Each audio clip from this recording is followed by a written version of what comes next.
संसदीय समितिमा गृह मन्त्रीको जवाफ, बलात्कारको मुख्य कारण पुँजीवाद। कञ्चनपुरकी निर्मलाको शव भेटिएपछि मुचुल्का उठाउने क्रममा बाबुको नक्कली औँठाछाप प्रयोग। प्रदेश 7 को राजधानी कैलाली बनाउने वा दहनगढी भन्ने विषयमा विवाद सुरु। कैलालीको गोदावरीमा वन मासे र प्रदेश राजधानी बनाउन लागेको भन्दै विज्ञहरूको चिन्ता। चालु वर्षको आर्थिक वृद्धि 5.5% खुम्चने एसियाली विकास बैंक एडीबीको प्रक्षेपण, महँगी भने 6% पुग्ने अनुमान। अर्जेन्टिनाको आर्थिक सङ्कट टार्न 36 महिने विशेष कार्ययोजनामा अन्तर्राष्ट्रिय मुद्रा कोषको सहमति, $57 अर्ब सहयोग। र इङ्ग्लिस लिग काराबाओ कपको पछिल्लो खेलमा चेल्सी र आर्सेनल विजयी। नमस्कार, कान्तिपुर डायरीका साथमा साथी दिवा र म इन्द्रलक्ष्मी। समाचार अब विस्तारमा। निर्मला पन्तको बलात्कार पछिको हत्या, त्यसपछि भएका अन्य यस्तै प्रकृतिका घटनाबारे स्पष्ट पार्न हिजो प्रतिनिधि सभाको राज्य व्यवस्था समितिमा उपस्थिति भएका थिए गृहमन्त्री रामबहादुर थापा। झण्डै 2 महिनासम्म पनि दोषी पत्ता नलागेपछि समितिले मन्त्रीसहित सुरक्षा अधिकारीलाई बोलाएको थियो। 3 घण्टासम्म चलेको बैठकमा दोषी को हो भन्ने मन्त्रीले बताउन सक्नु भएन, बरु उहाँले बलात्कारबारे लामै सैद्धान्तिक व्याख्या गर्नुभयो। मुलुकमा बढेका हत्या र बलात्कारका घटनाबारे संसदलाई जानकारी गराउन हाजिर भएका मन्त्री थापाको प्रस्तुति भने कम्युनिस्ट पार्टीको आन्तरिक प्रशिक्षणमा कार्यकर्ता सामु गर्ने सिद्धान्तको व्याख्या जस्तै थियो। सुरुमै बोल्ने समय पाएका मन्त्री थापाले बलात्कारका घटना बढ्नुको मुख्य कारण पुँजीवादलाई औल्याउनुभयो। उहाँले बलात्कारको कारण पेश गर्दै भन्नुभयो, अझै पनि समाजमा सामन्ती संस्कार बाँकी छ, पुँजीवादी हावी छन्। पुँजीवादले यस्ता हिंसा र बलात्कार जन्माउँछ। पुँजीवादले महिलालाई कसरी हेर्छ त? मन्त्री थापा बैठकमा यसको अतिरिक्त व्याख्या गर्दै अघि बढ्नुभयो। उहाँले भन्नुभयो, पुँजीवादले महिलालाई नाफा कमाउने मालका रूपमा बिक्री गर्छ। पुँजीवाद भएका ठाउँमा बलात्कारका घटना र वेश्यावृत्ति हुन्छ। यसको पुष्टि गर्न उहाँले अमेरिका र भारतको सन्दर्भ जोड्नुभयो। अमेरिकामा पनि रेप हुन्छ, हत्याकाण्ड हुन्छ, भारतमा पनि हुन्छ उदाहरण दिनुभयो। बलात्कार लगायत घटनाहरू यसअघि पनि हुने गरेको भन्दै उहाँले अहिलेको घटना मात्र नौलो नभएको भन्दै आफ्नो तर्कहरू पेश गर्नुभयो। उहाँले भन्नुभयो, यस्ता घटना नयाँ होइनन्, यो सरकार आएपछि मात्र भएका होइनन्। अहिले चाहिँ मानिसहरूको चेतना बढेको छ, त्यसैले बाहिर धेरै आइरहेका छन्। यस्ता घटनाले सामाजिक र वस्तुगत कारण खोजेर त्यसको निराकरण नगर्दासम्म यस्ता निमिट्यान्न पार्न नसकिने तर्क मन्त्री थापाको भनाइ छ। त्यस्तै यस्ता घटना हुन नदिने मुलुक समाजवादमा पुग्नुपर्ने भन्दै थापाले सिद्धान्त जोड्नुभयो। राज्य व्यवस्था समितिमा गृहमन्त्री रामबहादुर थापाले कञ्चनपुरकी निर्मला पन्तको बलात्कार र हत्या घटनाका विषयमा सरकार र प्रहरी प्रशासनको निष्ठामा प्रश्न नउठाउन आग्रह गर्दै केही तथ्यहरू पेश गर्नुभयो। तर दोषी कहिले पत्ता लाग्छन् भनेर भन्न चाहिँ सक्नु भएन। मन्त्री थापाले भन्नुभयो, हाम्रो इमान्दारितामा प्रश्न नउठाउनुहोस्, परिणाम नआएकाले क्षमतामा केही शङ्का चाहिँ गर्न सक्नुहुन्छ।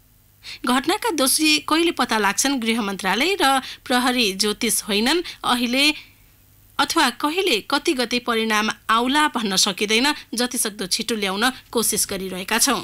उहाँले घटनाको सुरुमै प्रमाणहरू मेटिँदा समस्या भएको भन्दै नयाँ तथ्य समेत खुलाउनु भयो। पन्तको शव भेटिएपछि त्यसको मुचुल्का गर्ने बेला उनका बाबुको नक्कली औँठा छाप प्रयोग गरिएको उहाँको दाबी थियो। साउन 11 गते मुचुल्का गरियो। उहाँले भन्नुभयो, त्यसमा उनका बुवाको भन्दै औँठा छाप लगाइएको थियो, तर उनका बुवा भारतबाट 12 गते मात्र आएको देखियो। निर्मलाका कपडाहरू जलाइएका छन्, जबकि अनुसन्धानको एबीसीडी मात्र जानेकाले पनि प्रमाण जोगाएर राख्छन्। मुचुल्कामा बुवाको भन्दै गरिएको औँठा छाप नक्कली रहेको थाहा पाएको एक अपरिचित व्यक्तिले धम्क्याएको र गृह मन्त्रालयसँग सम्पर्क नभएका कारण छानबिन समितिका उपसचिव जिम्मेवारीबाट अलग हुन खोजेको पनि थापाले बताउनुभयो।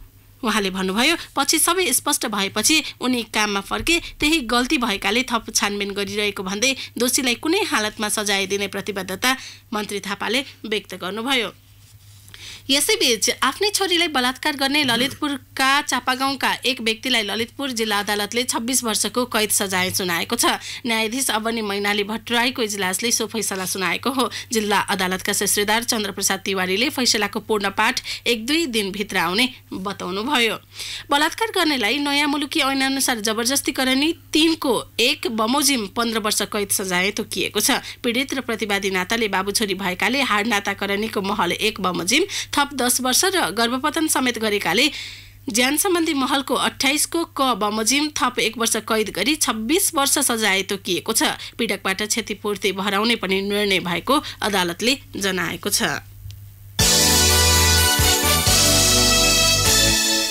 कैलालीकै मुलुककै बढी वन भएको जिल्ला हो। 4 वर्ष अघि तत्कालीन वन अनुसन्धान तथा सर्वेक्षण विभागले प्रतिवेदन जारी गर्दा कैलालीमा 1,98,239 हेक्टर वन थियो। भावर क्षेत्रमा पर्ने यहाँका वन भने यसैगरी अब रहने छैनन्। यहाँका रुख काटेर 6वटा राष्ट्रिय योजना सञ्चालन भएका छन्। गेटा अस्पताल, आयुर्वेदिक अस्पताल, स्याउले बिपी नगर फास्ट ट्र्याक, सेती लोकमार्ग, कैलालीको लम्कीबाट अछाम जोड्ने रानी कुलरिया सिंचाई योजना र हुलाकी राजमार्ग आयोजना। पछिल्ला दिन कैलालीमा वन क्षेत्र घटिरहेको छ। यतिका आयोजना वन क्षेत्र भित्रै सञ्चालन भए पनि वन मन्त्रालयले रोक्न खोजेको छैन। प्रदेश 7 को नामाङ्कन र स्थायी राजधानी निर्धारण गर्न गठित विशेष सुझाव समितिले गोदावरी नगरपालिका 4 को वनमा राजधानी राख्नु उपयुक्त हुने ठहर गरेको छ। प्रदेश सांसद तारा लामा तामाङ नेतृत्वको समितिले सरकारवाला पक्षसँग परामर्श र राय सुझावका आधारमा गोदावरीलाई स्थायी राजधानी प्रस्ताव गरेको छ। वन विज्ञका अनुसार राजधानी प्रस्ताव गरिएको क्षेत्रमा 7% वन छ। सो क्षेत्रमा सालका रुख बढी छन्। अर्को महत्त्वपूर्ण पक्ष भनेको राजधानी प्रस्तावित क्षेत्रबाटै चुरे क्षेत्र सुरु हुन्छ। वर्षौंदेखि प्राकृतिक सन्तुलन कायम गर्न भूमिका खेलेका हरिया रुख मासेर शहरको कल्पना गर्दा कालान्तरमा प्राकृतिक विपत्ति निम्ति नै वन वैज्ञानिकहरूले चेतावनी दिएका छन्। जंगल क्षेत्रमा राजधानी राख्न खोज्नु राष्ट्रिय अन्तर्राष्ट्रिय प्रतिबद्धता विरुद्ध हुने भन्दै कांग्रेसले प्रदेश 7 को राजधानी कैलालीको गोदावरीमा राख्ने प्रस्तावको विरोध गरेको छ। प्रस्तावको विरोधमा उसले प्रदेशसभा सचिवालयमा प्रस्ताव दर्ता पनि गरेको छ। कांग्रेसका प्रदेशसभा सदस्यहरू दिल्ली राज पन्त प्रस्तावक र नन्दा बम समर्थक रहेको प्रस्तावमा धनगढी प्रदेशको स्थायी राजधानी हुनुपर्ने माग छ। प्रदेशको नाम सुदूरपश्चिम हुनुपर्ने उल्लेख गरिएको छ। सत्तापक्षका तर्फबाट भने राजधानी गोदावरी नै हुनुपर्ने प्रस्ताव अघि सारिएको छ। यसअघि हिजो दिउँसो 1 बजे सुरु प्रदेशसभा बैठकमा 2 महिना अघि प्रदेशको नामाकरण र राजधानीका लागि कुन ठाउँ उपयुक्त हुन्छ भन्ने बारे सुझाव दिन सांसद तारा लामा तामाङ संयोजकत्वमा गठित विशेष सुझाव समितिले पेश गरेको प्रतिवेदनमाथि छलफल सुरु गर्न सभामुख अर्जुन बहादुर थापाले सदनमा निर्णयार्थ पेश गर्नु भएको थियो। बहुमतले प्रस्तावमाथि छलफल गर्ने निर्णयपछि 23 जना सांसदले आफ्नो धारणा राख्नु भएको थियो।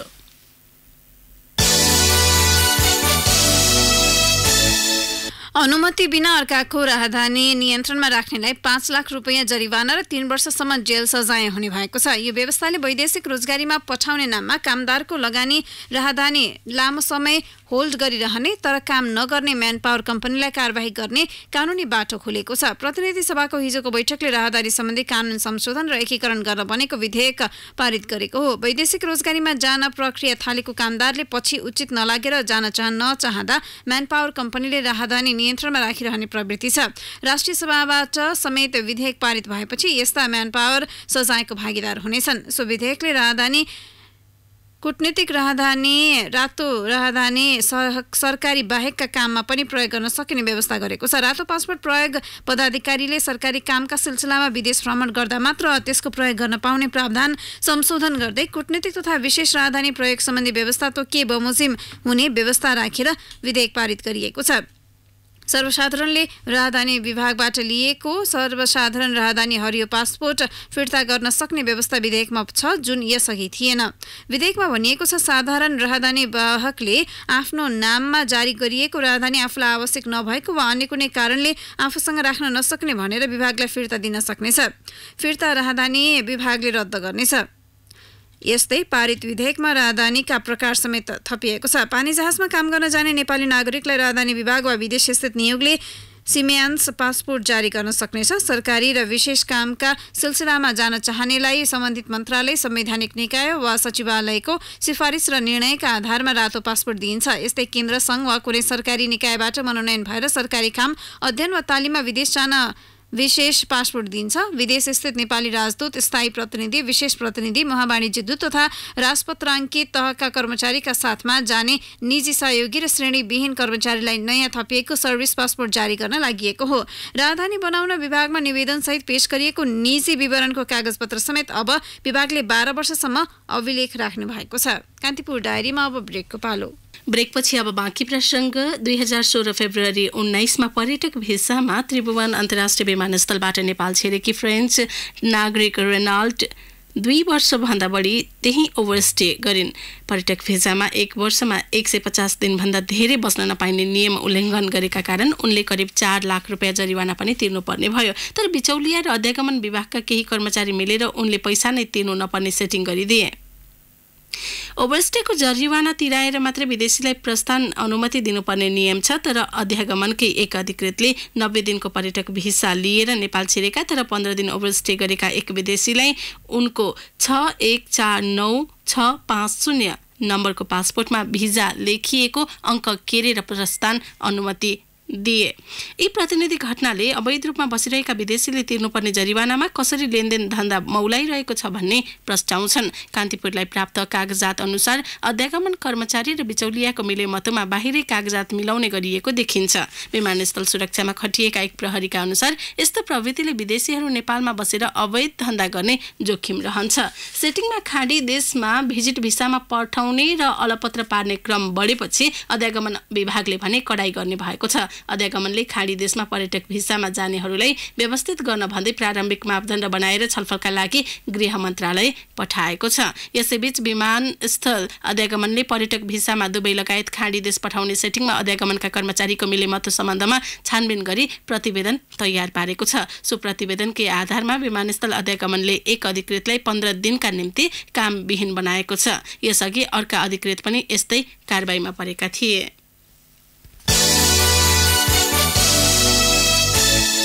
मुलुक संघीय संरचनामा गएको झण्डै 3 वर्षपछि कांग्रेसले पार्टीभित्र संघीयताको अभ्यास थालेको छ। संविधान जारी गरे लगत्तै संघीय ढाँचा अनुसार पार्टी संरचनालाई रूपान्तरण गर्ने योजना बने पनि कार्यान्वयन हुन सकेको थिएन। महामन्त्री पूर्णबहादुर खड्का नेतृत्वको विधान संशोधन मस्यौदा समितिले हालै मस्यौदा ल्याएको छ। त्यसमाथि 7 वटै प्रदेशमा छलफल चलिरहेको छ। कांग्रेसको प्रस्तावित प्रदेश संरचनामा न्यूनतम 1/3 महिला सहित सबै वर्ग र समुदायको प्रतिनिधित्व सुनिश्चित गरिएको छ। प्रदेश समितिको आकार भने 7 प्रदेशमा फरक छ। समिति सभापतिबाट मनोनित हुने संख्या र प्रदेश अधिवेशनबाट निर्वाचित हुने महिला संख्या जनघनत्वका आधारमा तय गरिएको छ। सभापतिले मनोनित गर्दा पनि समावेशी कोटा अनुसार गर्नुपर्ने व्यवस्था छ। यसले संरचना लागू गरिए प्रदेश समितिमा न्यूनतम 33% महिला सहित सबै वर्ग समुदायको प्रतिनिधित्व भएको समावेशी कार्य समिति हुनेछ। सबै प्रदेशमा सभापति, उपसभापति, मन्त्री, सहमन्त्री र कोषाध्यक्ष सहित 5 पदाधिकारी रहने प्रस्ताव छ।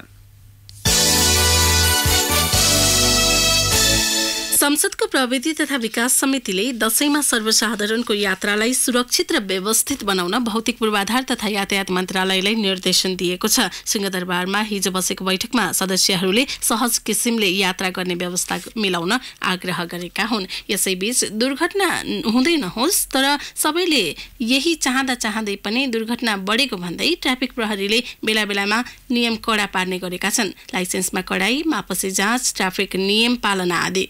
यस्तै नियममा अर्को थपिएको छ। अबदेखि सवारी चलाउँदा जुत्ता लगाएर मात्र सवारी चलाउनु पर्ने। दुर्घटना हुन नदिन इलाममा सार्वजनिक यातायातका चालकलाई जुत्ता अनिवार्य गरिएको हो। यातायात व्यवस्थापन समितिको बैठकले सार्वजनिक यातायातका चालकलाई जुत्ता अनिवार्य गर्ने जनाएको हो। दशैं तिहार जस्ता चाडपर्वका बेला दुर्घटनाको सम्भावना बढ्ने भन्दै यस्तो नियम ल्याइएको हो।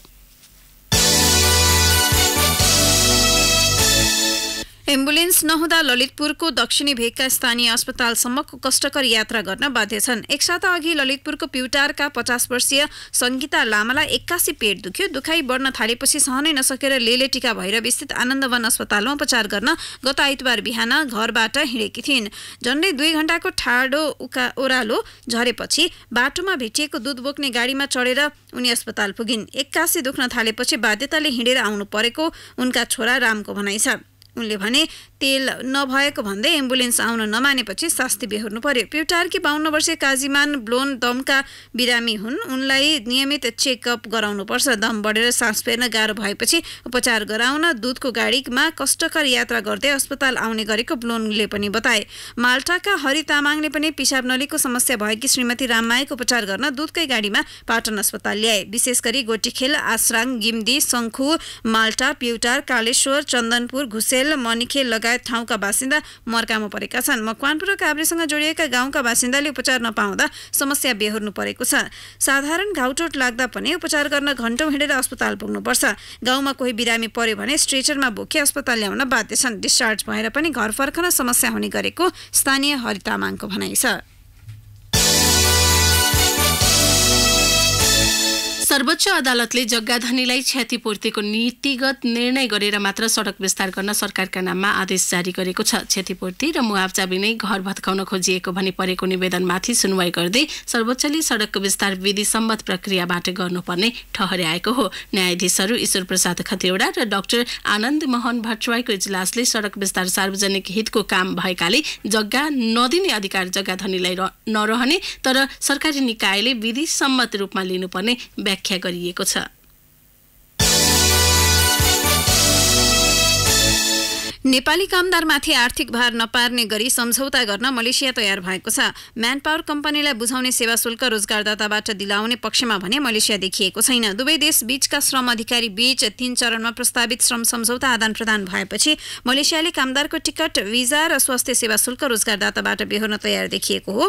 दुई पक्ष बीच नमिलेको केही बुदालाई टुङ्ग्याउन नेपालका तर्फबाट उच्चस्तरीय प्राविधिक टोली हिजो मलेसिया प्रस्थान गरेको छ। मलेसिया र नेपालबीच शुक्रबार पुत्राजयमा वार्ता हुँदैछ।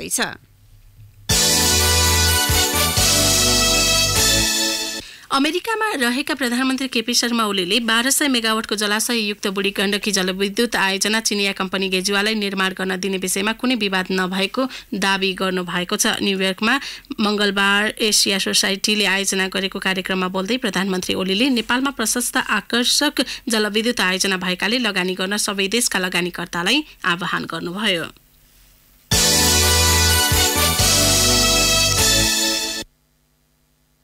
चराधीन चिकित्सा शिक्षा विधेयक संसदको चालू अधिवेशनबाटै पारित नभए 16औं अनसन बस्ने चेतावनी दिनुभएको छ। संसदको चालू अधिवेशनबाट विधेयक पारित नहुने संसदको स्वास्थ्य तथा शिक्षा सम्बन्धी समितिका सभापतिको अभिव्यक्तिप्रति गम्भीर ध्यानाकर्षण भएको उल्लेख गर्दै केसीले पुनः अनसन बस्ने चेतावनी दिनुभएको हो।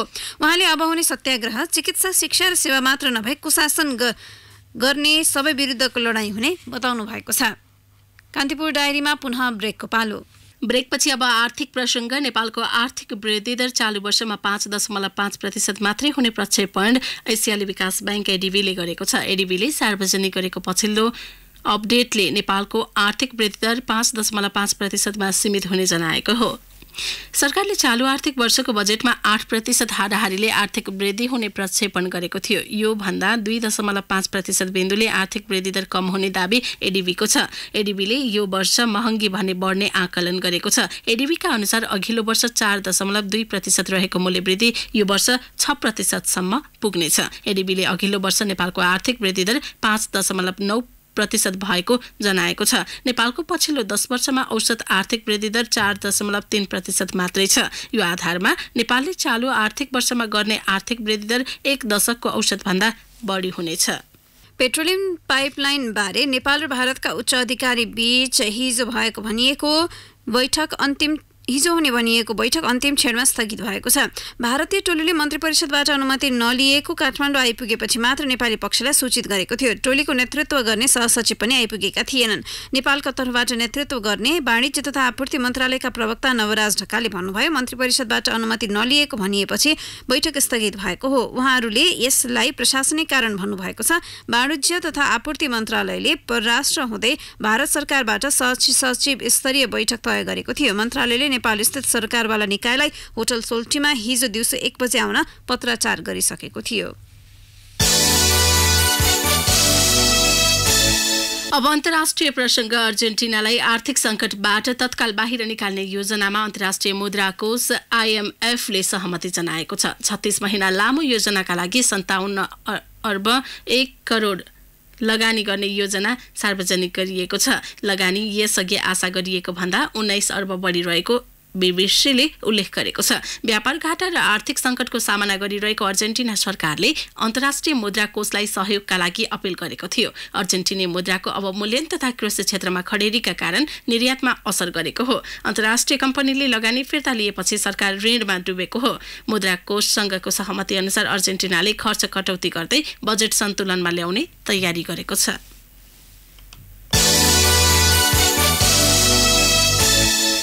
अब खेल प्रसङ्ग। इङ्ग्लिस फुटबल लिग काराबाओ कपको पछिल्लो खेलमा चेल्सी र आर्सेनल विजय भएका छन्। चेल्सीले लिभरपुलमाथि 2-1 गोल अन्तरको जित हात पारेको हो। चेल्सीका लागि दोस्रो हाफमा एमर्सन र इडेन हजारले गरेको गोल जितका लागि पर्याप्त भयो। पहिलो हाफ गोलरहित बराबरीमा सकिएपछि दोस्रो हाफमा लिभरपुलका ड्यानियल स्टुरेजले गरेको गोलबाट अग्रतालाई जोगाउन नसक्दा हार बेहोर्नु पर्यो। दोस्रो हाफमा वैकल्पिक खेलाडीका रूपमा मैदान छिरेका इडेन हजारले विजयी गोल गरेका हुन्। गैराती नै आर्सेनलले ब्रेन्टफोर्डलाई 3-1 ले स्तब्ध पार्यो। ड्यानी वेलबेकको 2 गोलको मद्दतमा पहिलो हाफमा 2-0 को अवस्थामा रहेको आर्सेनलका लागि 90 मिनेटमा अलेक्जेन्डर लाकाजेटले गोल गरेका थिए। 58 मिनेटमा एलन जजले ब्रेन्टफोर्डका लागि एकमात्र गोल गरेका थिए। काराबाओ कपमा नटिङहम फरेस्टले स्टोक सिटीलाई 3-2 ले तथा वेस्ट ह्याम युनाइटेडले म्याकल्सफिल्ड टाउनलाई 8-0 ले स्तब्ध पार्यो। टटनह्याम हटस्पर र वाटफोर्डले भने 2-2 को बराबरीमा खेल टुङ्ग्याएका छन्। अब मौसम सम्बन्धी जानकारी। काठमाडौँ उपत्यका सहित मुलुकभरको मौसम सामान्य बदली हुने जल तथा मौसम पूर्वानुमान महाशाखाले जनाएको छ। केही बेर अघि 21 डिग्री सेल्सियस मापन गरिएको काठमाडौँ उपत्यकाको अधिकतम तापक्रम आज 26 डिग्री सेल्सियससम्म पुग्नेछ। उपत्यकामा सूर्योदय बिहान 5:54 भयो भने सूर्यास्त साँझ 5:55 हुनेछ। हवस्, यिनै प्रसङ्गसँगै कान्तिपुर डायरीको यो बुलेटिन यही सकिन्छ। बिहान 8 बजे डेभलपमेन्ट एन्ड इकोनोमिक्स डायरीका साथमा उपस्थित हुनेछौँ। तबसम्मलाई साथी दिवा र म इन्द्रलक्ष्मी बिदा हुन्छौँ। नमस्कार।